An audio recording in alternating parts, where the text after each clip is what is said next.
Bhavnagar Chitra marketing yard ખાતે ખેડૂત મગનભાઈ રામજીભાઈ સોલંકી ડુંગળીનું વેચાણ કરી રોકડા ₹45,000 મેળવી ખિસ્સામાં મૂકી માર્કેટિંગ યાર્ડ સામે રોડ પરથી રિક્ષામાં બેઠેલ, જોકે આ રિક્ષામાં ચાલક સિવાય અન્ય 2 પેસેન્જરો હતા।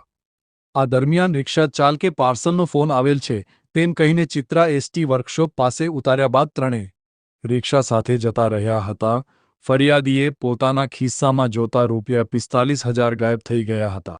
આ બાબતે બોરતળાવ પોલીસ સ્ટેશનમાં ફરિયાદ નોંધાવતા પોલીસે સીસીટીવીના આધારે રિક્ષાને ઓળખી લઈ તપાસ કરતા મળી આવેલ અને ભૂતકાળમાં રિક્ષામાં પેસેન્જર બેસાડી તેની નજર ચૂકવી રોકડ રકમની કરવાની મોડેસ ઓપરેન્ડી ધરાવતા હોય, જેથી આરોપીઓની શોધખોળ કરી અજયસિંહ ઉર્ફે અર્જુનસિંહ ભીખુભા સોડા, પ્રકાશભાઈ ઉર્ફે ભાણો સુખાભાઈ વાઘેલા અને પ્રકાશભાઈ નરેન્દ્રભાઈ હળદરિયા નામ 3 આરોપીને ઝડપી લીધા હતા।